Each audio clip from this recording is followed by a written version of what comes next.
Ya, itu yang menjadi pertanyaan kita bersama. Mampukah kemudian Dewan Keamanan PBB bersikap tegas terhadap Israel yang kini juga didukung oleh Amerika Serikat? Kita akan bahas bersama dengan narasumber. Saya akan perkenalkan untuk Anda pemirsa. Di sebelah kanan saya ini sudah hadir Dr. Indira, relawan Mercy Indonesia. Selamat malam Dr. Indira. Sehat dokter? Alhamdulillah. Oke. Di sebelah Dr. Indira ini sudah hadir Prof. Makarim Wibisono, mantan perwakilan tetap PBB. Selamat malam Prof. Selamat malam. Sehat Prof? Alhamdulillah. Oke. Baik, di sebelah Prof. Makarim ini juga sudah hadir ada Mas Faisal Asgaf, pakar Timur Tengah. Selamat malam Mas Faisal. Malam Mbak. Sehat Mas? Sehat Alhamdulillah. Oke, izin saya mengawali ke Prof. Makarim terlebih dahulu ya. Prof, ini kalau kita lihat rencana Israel untuk kemudian menguasai Gaza, mengambil Gaza dari Hamas, menuai reaksi keras dari berbagai masyarakat belahan dunia, termasuk juga dengan Indonesia. Nah, ini kan Dewan Keamanan PBB juga didesak untuk segera bersikap tegas ya. Tapi kita ingin tahu proses dan juga prosedur yang dilalui untuk bisa sampai ke Dewan Keamanan PBB dan kemudian dalam proses pengambilan keputusannya. Ini proses yang dilalui sebetulnya seperti apa sih Prof? Ya, kalau kita lihat ya bahwa semua isu yang menjadi perhatian daripada Dewan Keamanan itu kan isu-isu menyangkut perdamaian dan keamanan internasional. Nah, itu masalah mengenai sengketa Arab sama Israel itu sudah merupakan suatu isu yang sangat lama. Kita kan mengetahui sendiri berapa resolusi Dewan Keamanan PBB mengenai hal itu ya. Nah, sekarang kita melihat bahwa masalah ini merupakan suatu hal yang sangat kritis. Kenapa kritis? Karena ini sekarang menyangkut mengenai sikap daripada masyarakat internasional yang menilai bahwa apa argumen yang dilakukan oleh Israel bahwa dia itu melakukan self defense ya. Ternyata kok tidak, yang dilakukan adalah agresif untuk melakukan hal-hal yang sangat kejam di Gaza tadi. Ya, jadi di sini ada perbedaan cara berpikir mereka untuk melakukan langkah-langkah untuk mengatasi masalah ini. Nah, ini kita perlu juga ketahui secara seksama ya, tanpa gegabah ya. Kita melihatnya bahwa ini adalah situasi kritis bagi the ruling power ya. The ruling power sekarang ini menghadapi waktu bahwa dia itu bisa bertahan sebagai pemerintahan di Israel atau tidak. Karena apa?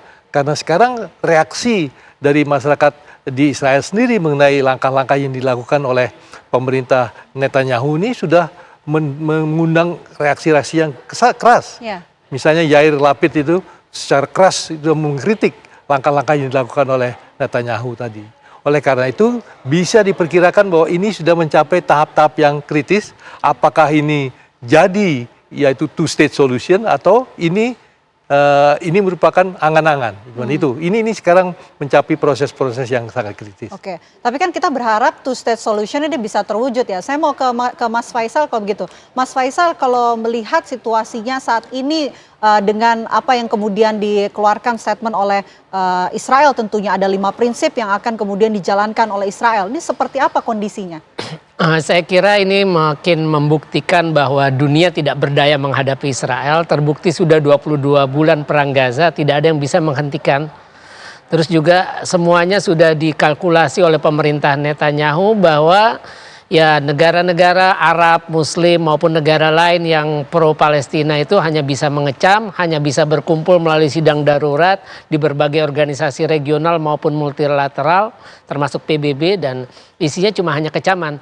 Jadi ini ya makin membuktikan bahwa ya Israel itu di atas hukum internasional, kebal hukum, karena kita tahu ICJ sejak Januari tahun lalu sudah menetapkan agresi dan invasi Israel ke Gaza sebagai genosida. Kemudian November tahun lalu ICC, Mahkamah Pidana Internasional, sudah mengeluarkan surat perintah penangkapan. Tapi tidak ada satupun negara dalam konteks putusan ICJ untuk memberikan sanksi politik, ekonomi maupun militer terhadap Israel. Yang kedua, tidak ada satupun negara yang ingin melaksanakan surat perintah penangkapan terhadap Netanyahu dan mantan Menteri Pertahanan Yoav Gallant. Malah menurut saya harusnya ditambah dengan Panglima Angkatan Bersenjata serta perwira atau tentara yang memang benar-benar terlibat dalam kejahatan genosida di Gaza. Tapi kalau melihat situasi seperti saat ini, memungkinkan juga nggak terjadi pergantian kepemimpinan di Israel? Ini tergantung ada orang nekat atau tidak. Karena pernah ada presidennya di Israel ketika Perdana Menteri Yitzhak Rabin menandatangani perjanjian Oslo. Akhirnya saya lupa tahun 95 atau tahun berapa itu Yitzhak Rabin dibunuh oleh salah satu aktivis garis kanan Israel karena menolak perjanjian damai Oslo itu sendiri. Nah memang salah satu alternatifnya memang ya kalau tidak bisa runtuh Netanyahu, apakah ada orang Israel berani, ya artinya kematian Netanyahu bisa menjadi salah satu alternatif kalau melihat presiden dengan kejadian yang menimpa Yitzhak Rabin. Jadi kalau kita lihat apakah seberapa kuat koalisi pemerintah Netanyahu, Netanyahu memang melanjutkan perang ini, dia ingin mengambil alih Gaza karena sesuai permintaan dari dua anggota koalisinya, yaitu Menteri Keamanan Nasional Itamar Ben-Gvir dan Menteri Keuangan Bezalel Smotrich. Mereka tidak mau kalau ada gencatan senjata. Mereka ingin perang terus berlanjut, Hamas dihabisi dan Gaza dikosongkan dari rakyat Palestina. Oke, baik. Tapi kalau memang terjadi ya pergantian kepemimpinan, apakah situasinya juga akan berubah atau justru sama, Mas Faisal? Kalau situasi secara prinsipil, ya Palestina tetap dalam penjajahan Palestina, tapi kemungkinan kemauan untuk melakukan gencatan senjata untuk pertukaran tahanan itu kemungkinan lebih besarnya ada. Tapi kalau itu yang terjadi ya kemungkinan ya Gaza status quo, Israel akan mundur dan Hamas tetap berkuasa di sana. Seperti sebelum serangan 7 Oktober 2023. Oke, baik. Apalagi situasi saat ini di Gaza, informasi terakhir yang sudah kita dengarkan ya beberapa waktu bahwa di Gaza, Palestina sedang terjadi krisis kelaparan yang begitu besar. Tapi kami ingin dengar ceritanya mungkin dari Mbak Indira, Dokter Indira. Dokter, berdasarkan informasi yang diterima oleh Mercy Indonesia ataupun dokter sendiri masih berkomunikasi dengan rekan-rekan yang ada di Gaza, Palestina. Kondisinya seperti apa sih dok di sana? Ya, jadi kalau kondisi yang sekarang masih terjadi statusnya kelaparan ya. Kalau misalkan truk sehari itu targetnya kan sebenarnya 600 sehari. Tapi yang diperbolehkan sampai sekarang maksimal banget sekitar 50 sampai 100. Itu tidak mencukupi kebutuhan rakyat Gaza yang total sekarang kurang lebih 2 juta ya. Ya, 2 juta penduduk di mana juga kebutuhan di sana populasi anak-anak 50%. Banyak bayi baru lahir, kondisinya serba terbatas, butuh susu formula. Nah, di situ susu formula juga terbatas.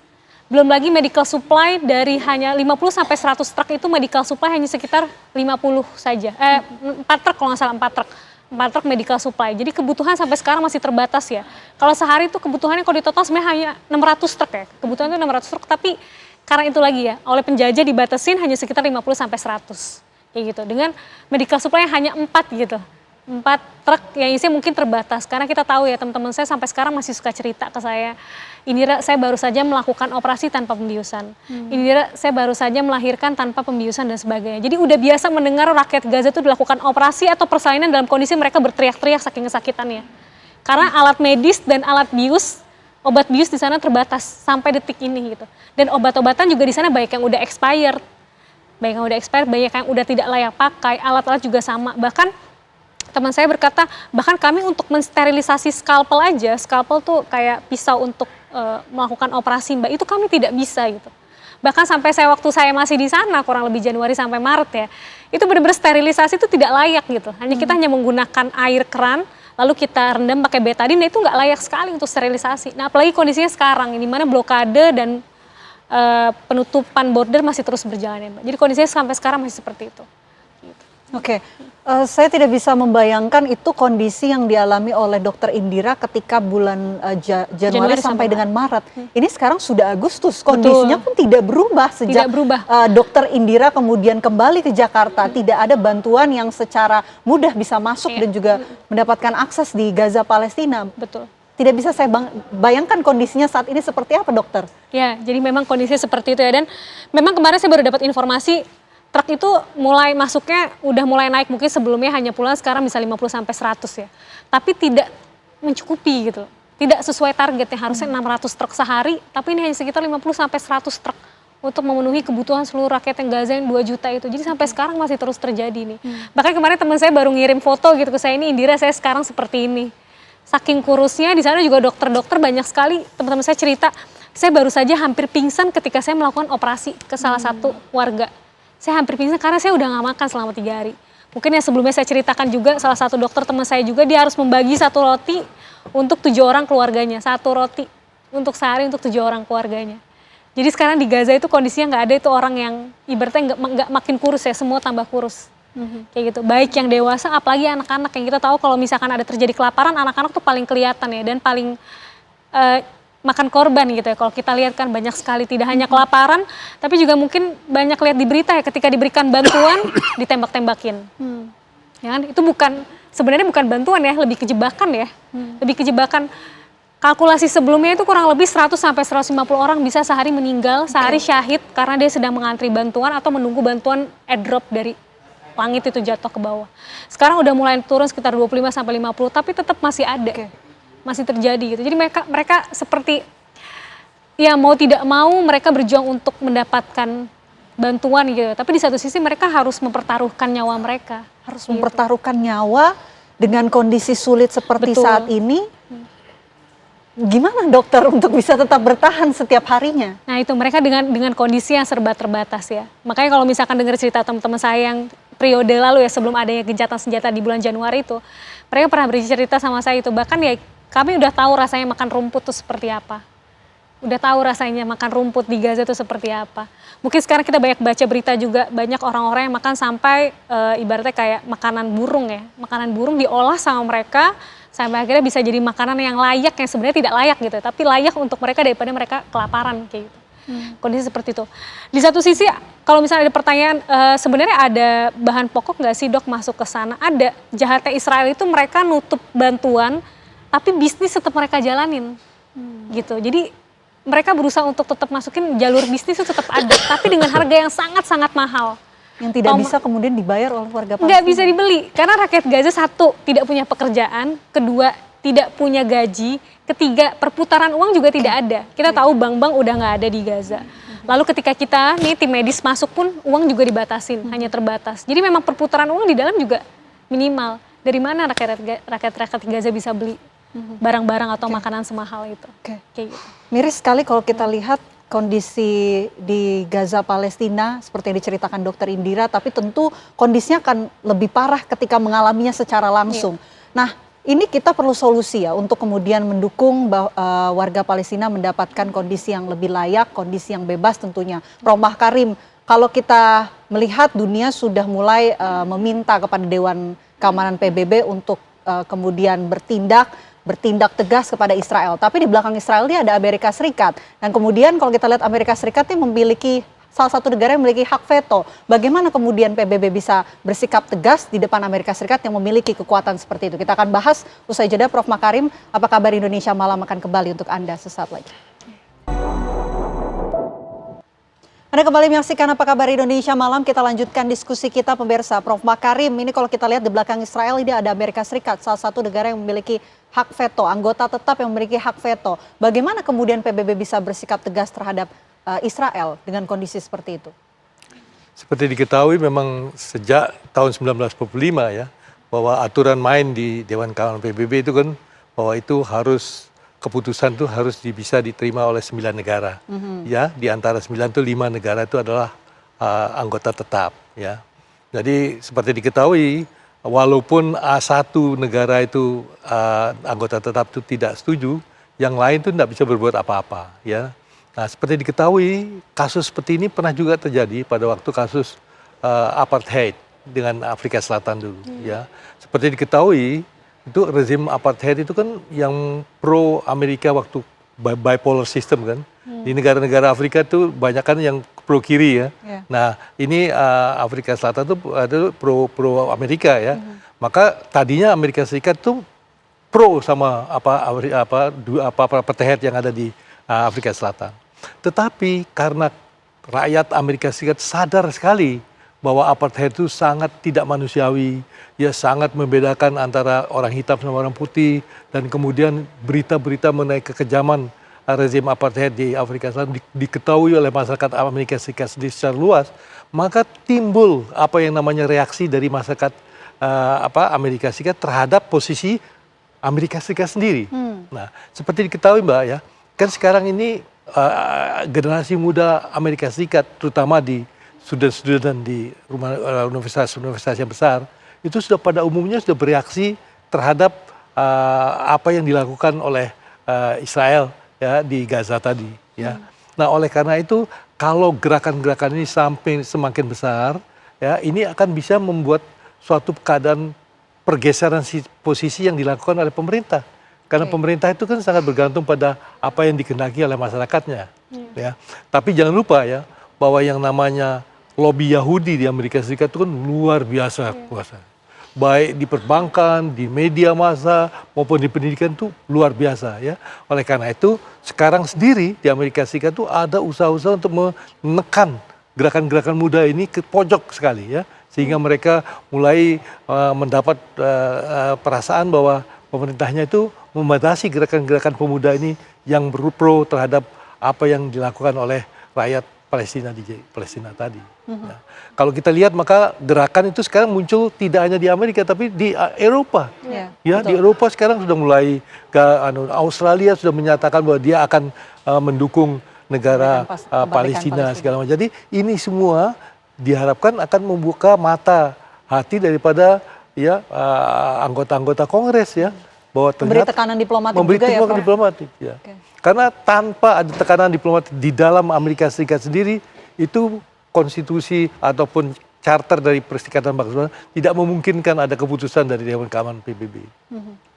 Baik, Mas Faisal, kami ingin tahu kondisi ekonomi di Gaza. Sepengetahuan Mas Faisal berdasarkan informasi yang didapatkan juga sebetulnya seperti apa kondisinya, Mas? Ya kondisinya jelas ya pasti terpuruk. Secara umum terpuruk karena kita tahu ada kelaparan, terus juga harga barang mahal. Ketika saya di Gaza Oktober 2012, itu artinya 5 tahun setelah penerapan blokade sejak pertengahan Juni 2007, itu harga satu coklat saja Silver Queen itu sekitar 11 shekel. 11 shekel waktu saya 2012, apalagi yang sekarang. Cuma ke 2 hari terakhir ini saya dapat cerita menarik, memang saya search juga. Jadi ada kondisi-kondisi yang memang belum pernah ditunjukkan kepada dunia, yaitu masih ada bisnis yang sebenarnya berjalan di Gaza. Bisnis restoran, terus kafe, terus penjual perhiasan. Saya mau wawancarai pemilik kafe namanya Atar Cafe di kota Gaza, itu pemiliknya namanya Muhammad Sahbana. Wawancara masih berlangsung karena memang mungkin sinyal yang kurang atau lampu padam, dia nggak bisa jawab cepat.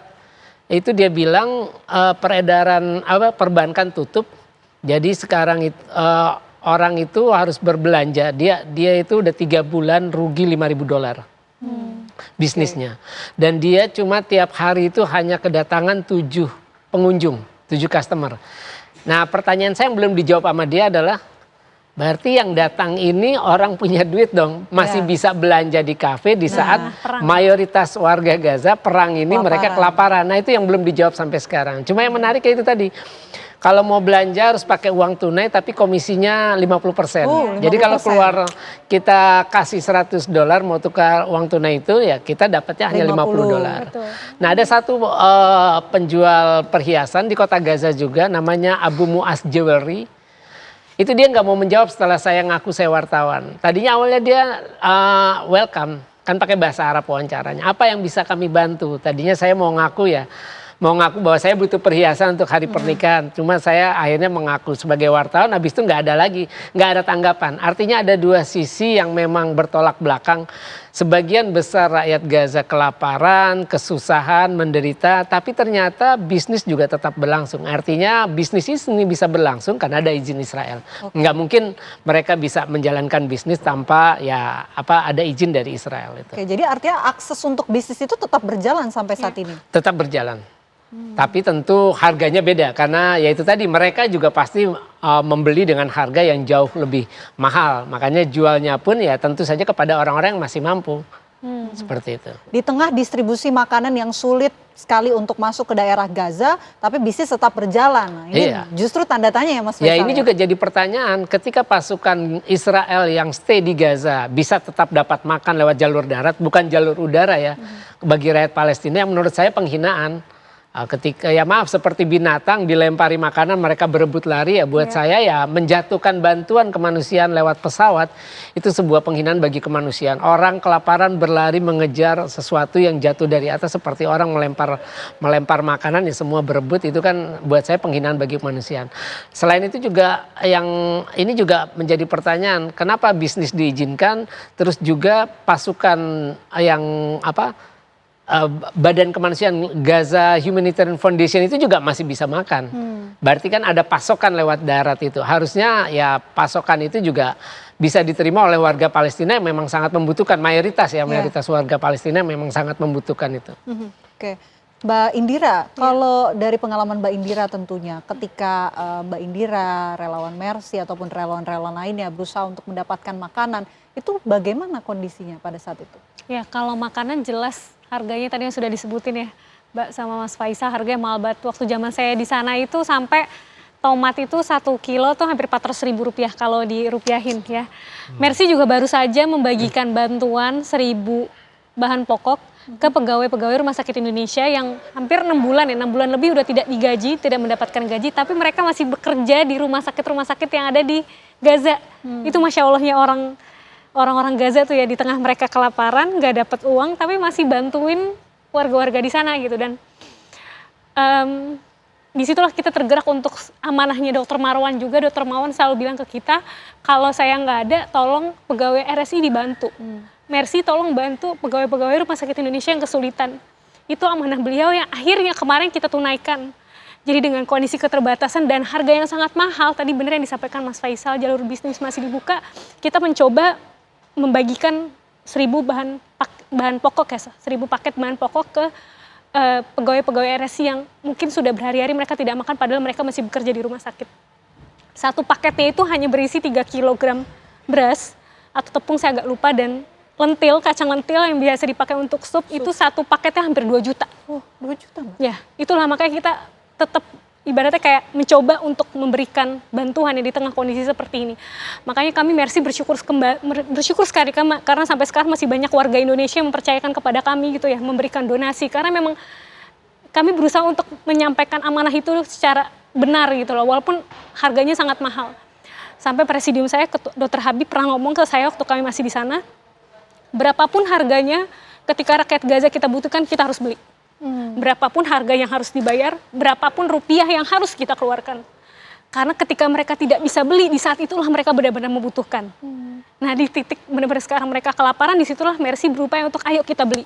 Even kita mungkin di sini 3 kilogram beras tambah 1 kilogram kacang berapa sih? Mungkin gak nyampe 200.000 ya. Di sana kita hampir 2 juta satu paket. Kita berusaha beli walaupun kita mungkin mengeluarkan banyak donasi miliaran. Tapi itulah uang-uang rakyat Indonesia yang kami coba salurkan untuk membantu saudara-saudara kita di sana yang sampai sekarang masih kelaparan. Kayak gitu. Oke. Kita di sini saja melihatnya menangis Mbak. Bagaimana ketika Mbak di sana dan respon dari warga Gaza dengan bantuan yang diberikan kepada mereka? Ya, jadi aduh saya nangis. Karena ingat jadinya, karena emang sampai ada orang Gaza tuh yang pernah bilang gini ke kita Mbak, staf lokal kita, dokter, orang Indonesia dan orang Palestina itu kayak gini dok, kalian jauh beda 8.000 kilometer sama kita, tapi kalian tuh sedekat ini. Jadi kalau kita ke sana Mbak, itu mereka sangat welcome banget. Sampai Dr. Marwan, saya sampai sekarang masih ingat beliau ya, dia selalu bilang, tim Mercy, kalian mau melakukan apa saja di rumah sakit kalian, ini rumah sakit kalian yang bangun, terserah kalian mau melakukan apa saja, kalian mau bangun apa, kalian mau buka layanan apa, terserah kalian, karena kami tahu di sini niat kalian baik. Sampai saya terharunya ketika salah satu staf lokal kita bilang begini, ini orang Palestina, ini orang Indonesia, kalian boleh jauh di antara kita 8.000 kilometer dan mungkin kalian harus mencapai perjalanan lebih dari 24 jam, tapi kalian sama kita tuh seperti ini dok. Gitu, kalian tetap ada di hati kita walaupun memang kalian jauh dengan kita, dan memang itu yang bikin saya kadang sedih gitu ya. Pernah juga suatu ketika saya mengunjungi salah satu rumah staf lokal kami yang udah hancur.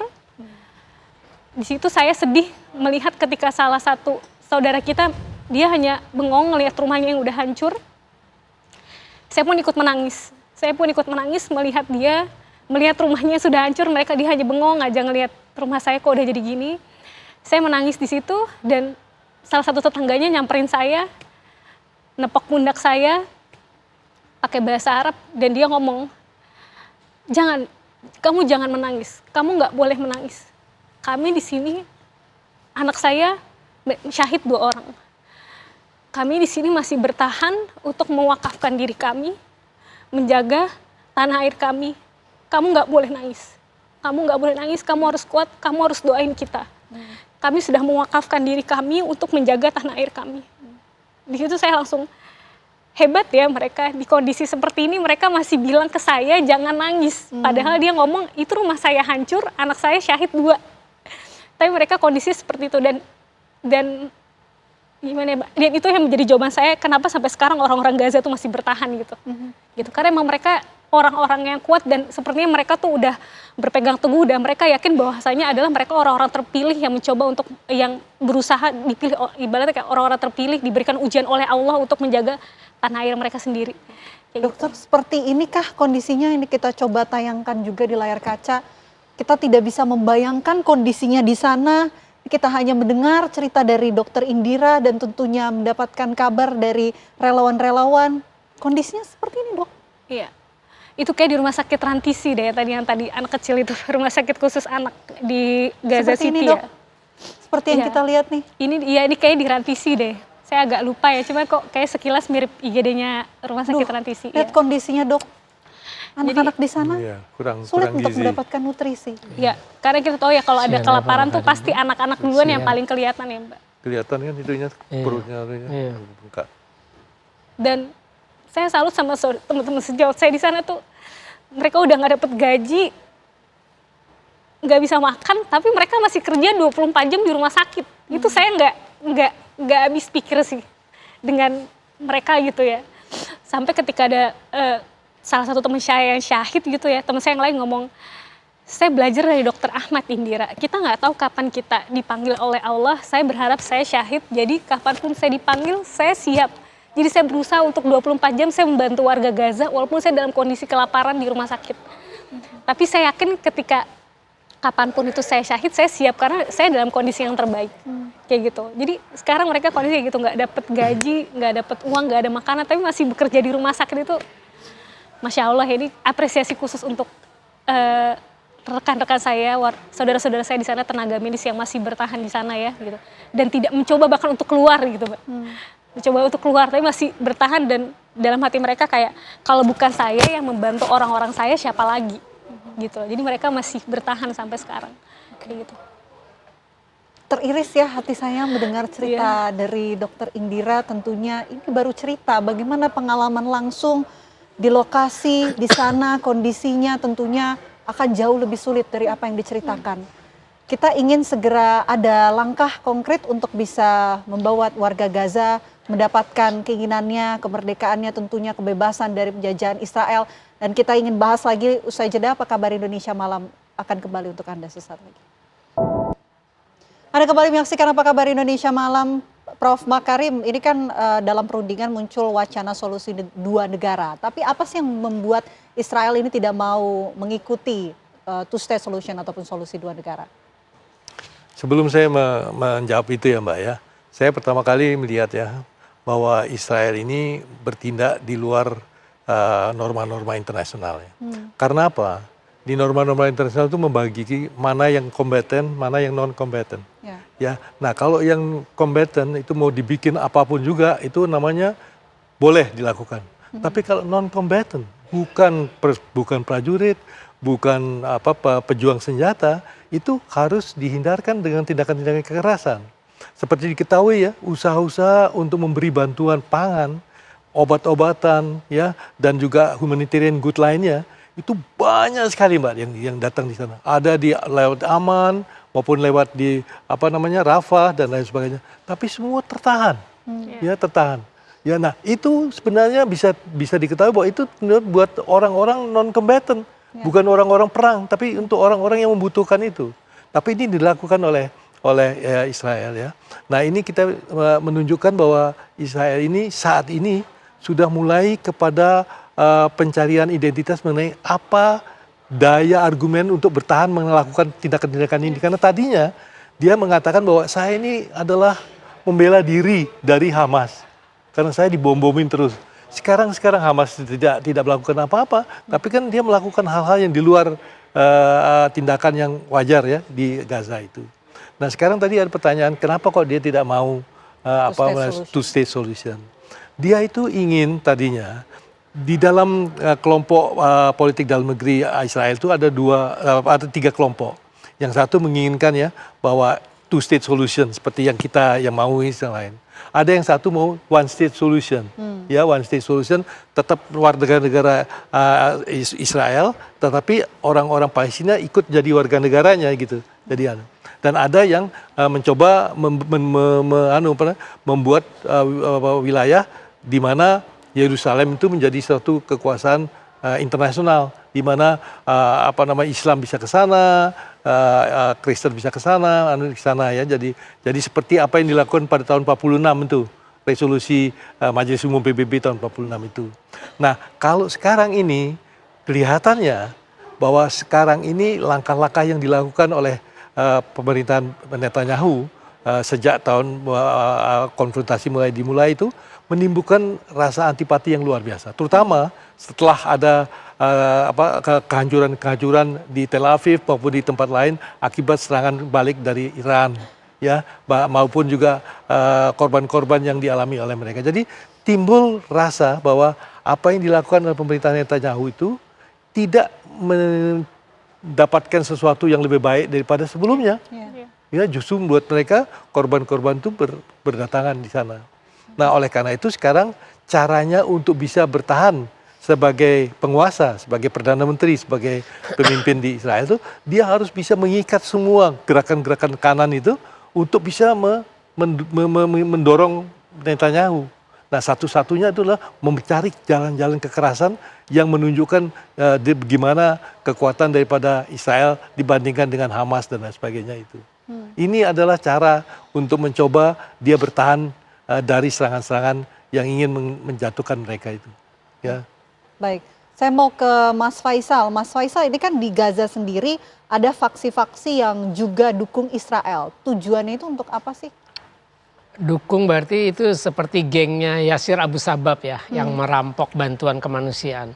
Sebenarnya kalau kita lihat kalau terkait konteks solusi dua negara, itu sebenarnya kalau Hamas dan Jihad Islam itu tidak mau mengakui eksistensi negara Israel.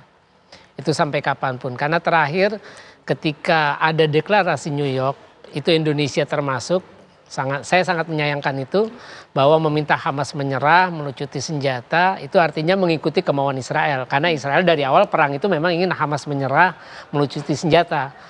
Nah, itu beberapa pemimpin Hamas yang saya kenal seperti di Lebanon Usama Hamdan, terus kepala perwakilan Hamas di Iran Khalid Kadumi itu memasang status ucapannya mendiang pemimpin Hamas Ismail Haniyah pada tahun 2024. Kami tidak akan pernah mengakui eksistensi Israel. Jadi itu sulit.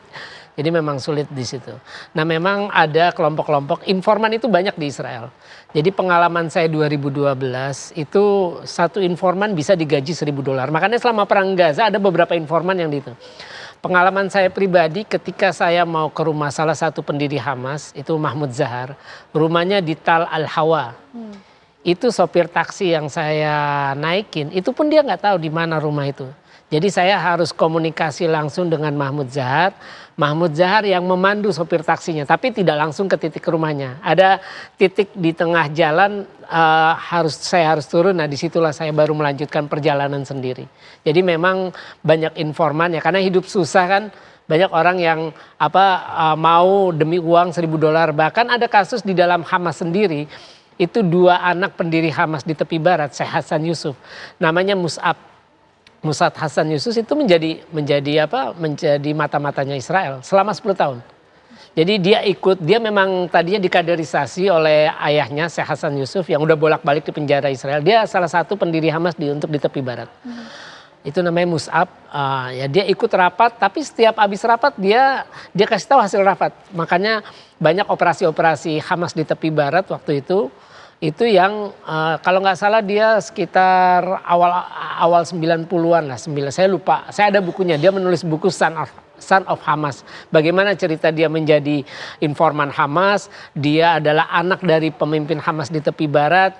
Dia tidak menyebut berapa gajinya, tapi yang jelas sekarang setelah dia hampir ketahuan, dia diselamatkan, dia pindah ke California dan pindah agama menjadi pemeluk Nasrani. Jadi memang banyak informan, banyak di Gaza ya karena kesulitan hidup.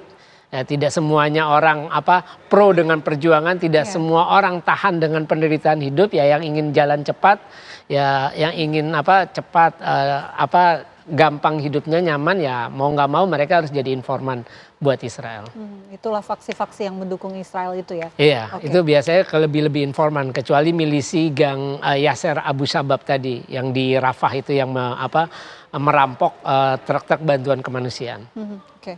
Mbak Indira, dari pengalaman Mbak Indira dan juga teman-teman relawan, tanggapan tentang Hamas itu menurut warga Gaza, warga Palestina ini seperti apa? Apalagi kalau kita lihat tanggapan Hamas terutama dengan kemerdekaan Palestina.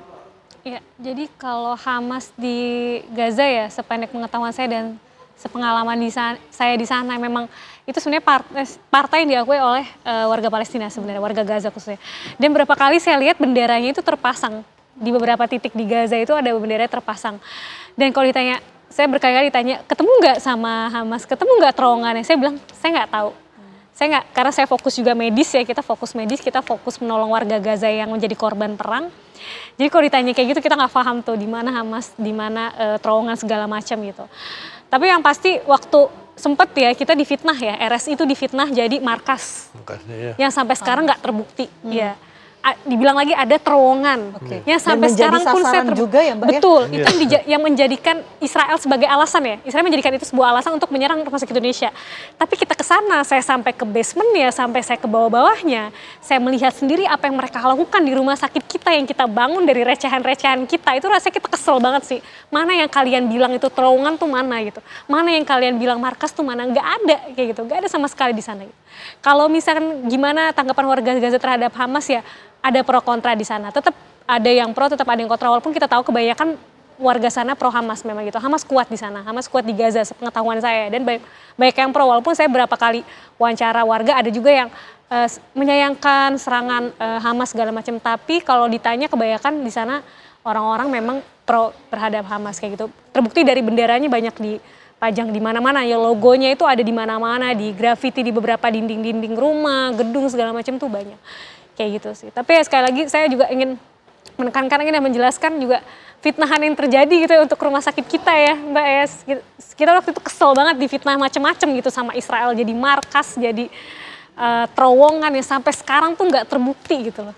Gitu. Dan itu dijadikan alasan oleh mereka gitu, dan sampai sekarang rumah sakit kita juga belum bisa kami bangun lagi, belum bisa kami operasikan kembali gitu, karena ya itu tadi terakhir masih di bawah kendali Israel. Jadi mereka masuk ke dalam rumah sakit kita, mereka menghancurkan semua fasilitas yang kita bangun, yang kita beli, alat-alat, mesin cuci darah, CT scan, solar panel, tabung oksigen yang udah kita kumpulkan dari donasi masyarakat Indonesia, terus mereka hancurin gitu aja tuh rasanya sakit hati banget dengan alasan ya fitnahan mereka itu tadi sampai sekarang nggak terbukti gitu. Kayak gitu, itu sih Mbak. Oke, baik. Mas Faisal, ini kan dukungan semakin banyak ya untuk Palestina tentunya. Kalau untuk negara-negara Arab sendiri bagaimana? Apakah sudah juga memposisikan mendukung Palestina secara penuh? Ya kalau dukungan sih sifatnya retoris di atas meja konferensi, hanya di atas kertas, tapi prakteknya kan tidak. Kita tahu ada 14 negara muslim yang punya hubungan diplomatik. Salah satunya yang kontribusinya besar untuk perang Gaza ini adalah Azerbaijan. Karena Azerbaijan itu memasok 40% kebutuhan BBM-nya Israel. Itu kan bahan bakar itu kan penting untuk jet tempur, untuk angkutan personel, untuk tank, untuk bulldozer, itu kan butuh bahan bakar. Kemudian juga kita tahu ada Turki. Turki negara mayoritas muslim pertama punya hubungan diplomatik sejak 1949, tapi sampai sekarang ya Erdogan hanya sekedar mengecam, koar-koar di depan publik, tapi hubungan diplomatik tidak diputuskan. Dan mereka karena minyak Azerbaijan itu kan diekspor ke Israel lewat Turki. Jadi lewat pelabuhan dari Turki baru langsung ke Israel. Jadi memang negara-negara Arab dan Muslim ini sudah 147 negara dari 193 anggota PBB memberikan pengakuan, itu tidak memberikan dampak pengaruh apa-apa. Karena tidak ada para pemimpin, saya ngomong konteks para pemimpin negara Arab Muslim ini tidak jujur membela Palestina, tidak solid membela Palestina. Mereka ya tentu dengan kepentingan nasional masing-masing, dengan kapasitas masing-masing, ya itulah yang membuat akhirnya ya Palestina ya sulit untuk menjadi sebuah negara merdeka dan berdaulat. Karena tidak jujur, tidak solid, tidak punya terobosan. Karena yang dilakukan selama ini para pemimpin negara Arab Muslim itu bersifat reaktif. Sebelum ada perang Gaza, tidak ada yang berbicara bagaimana menekan Israel untuk mencabut blokade Gaza. Tidak ada yang memaksa Israel untuk segera mengakhiri permukiman di tepi barat. Tidak ada yang bisa menuntut Israel untuk merobohkan tembok pemisah di tepi barat. Tidak ada yang bisa memaksa Israel mencabut klaim sepihak melalui hukum dasar Yerusalem untuk yang mengakui Yerusalem barat maupun timur sebagai ibu kota Israel. Dan mereka baru bereaksi setiap terjadi pertumpahan darah. Setiap mayat bergelimpangan di Gaza, mayat bergelimpangan di tepi barat, baru para pemimpin negara Arab Muslim bersatu. Jadi artinya begini, apa yang dilakukan para pemimpin negara Arab Muslim selama ini bersifat reaktif. Mereka hanya mengikuti kalau musik itu gendang dan irama yang dimainkan Israel, baru mereka tanda kutip menyanyi atau menari. Kalau tidak ada itu ya tidak ada yang mereka lakukan. Faktualnya apa? Tidak ada langkah konkret yang dilakukan begitu ya? Faktualnya harusnya tekanan nyata itu tadi saya bilang, sanksi politik. Yang punya hubungan diplomatik harus putuskan hubungan diplomatik. Terus juga mulai mengusir Israel dari keanggotaan organisasi regional maupun multilateral. Itu tekanan politik. Artinya Israel diisolasi secara diplomasi internasional. Sanksi ekonomi, putuskan hubungan dagang, kerjasama ekonomi, terus melarang semua pesawat Israel, maskapai atau kapal Israel berlabuh di pelabuhan masing-masing negara ataupun bandara masing-masing negara. Artinya diblokade udaranya, udara dan laut. Terus juga sanksi militer. Sanksi militer ya harus menerapkan embargo. Terus kemudian melaksanakan surat perintah penangkapan. Tidak cukup Netanyahu tadi saya bilang. Ada atau mantan Menteri Pertahanan. Ada Panglima Angkatan Persenjatanya Letnan Jenderal Eyal Zamir. Terus tentara dan perwira Israel yang selalu mengunggah kekejaman mereka. Apa yang mereka lakukan di media sosial, di TikTok, di X. Itu kan banyak mereka unggah itu. Itu bisa jadi bukti untuk...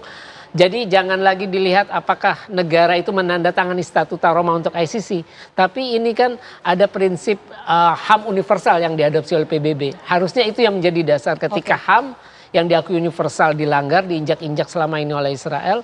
Ya kewajiban semua negara, siapapun itu, apa dia penandatangan ICC atau tidak. Untuk memburu, ya kita tahu kemarin itu ada tentara Israel yang berlibur di Bali. Bahkan ada 2 mantan tentara Israel yang menjalankan bisnis villa di Bali, Sahargonen dengan Adi Hasamonai. Itu kan sebuah ironi gitu. Ketika kita ini ternyata orang Israel bisa masuk walaupun terlepas mereka pakai masuk dengan paspor negara lain karena mereka B-citizen. Artinya early warning kita, sistem pengawasan kita, pemantauan kita terhadap warga Israel terutama yang tentara atau bekas tentara itu sangat lemah. Baik, tentu kita pantau terus rencana Israel ini dan tentunya kita awasi bersama ya, dan juga kita lihat bagaimana respon dari dunia menanggapi isu ataupun rencana yang dilakukan Israel. Terima kasih atas waktunya Dr. Indira, terima kasih Prof. Makarim, terima kasih Mas Faisal sudah hadir di Apa Kabar Indonesia Malam. Kita berdoa yang terbaik untuk rekan-rekan ataupun saudara-saudara kita di Gaza, Palestina.